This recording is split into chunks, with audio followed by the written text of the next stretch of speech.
How Loon got their necklace, as I was told the story. They say that a long time ago there was an old blind man, and that old blind man, for whatever reason, had been abandoned by his family and left to live alone on an island in the North Woods. Now that man being blind, he couldn't hunt very well, and being blind, he couldn't fish very well either. So what he did, every morning and every evening, as the sun went up and the sun went down, he heard the call of the loon, and he would crawl his way down to the shore of that island.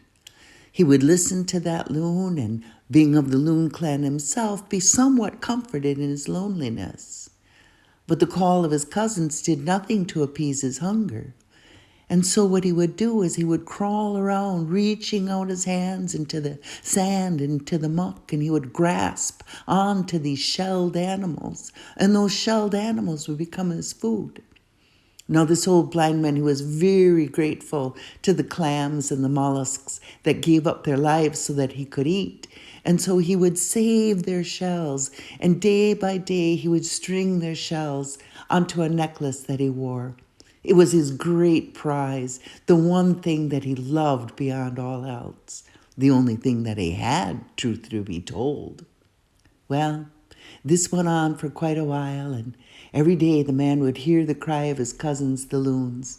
And soon Muak, the loon, noticed that there was an old blind man who came and sang with him every day.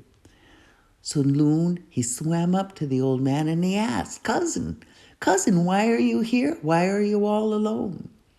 The old blind man told his story, and Muak was sad and he was moved.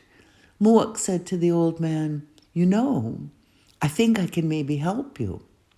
If you climb onto my back, I'll dive down under the water. And maybe if we go deep enough, far enough, long enough, the clouds on your eyes will be washed away. Would you like to try? And the old man said, yes. So the old man hopped on Loon's back, and Loon, being a great diver, dove down into the water. And when he came up, Muak asked the old man, are your eyes better? And the old man said, I think a little. So Muak dove again. Are your eyes better? I think a little.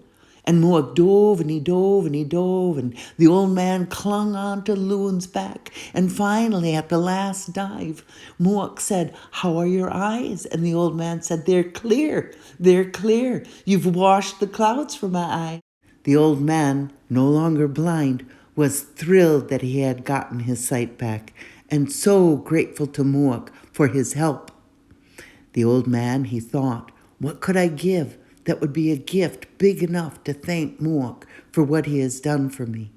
Well, the only thing the old man had, the thing that he prized above all other things, was the shell necklace that he wore around his throat. So the old man reached around, he took off that necklace, and he gave it to Loon. And he thanked Loon, and Loon laughed. He threw the necklace over his own head, and Loon swam off into the sun. You can still hear Muak and the old man singing at sundown. And if you look real close, you'll see that Loon still wears the necklace given to him by that old man.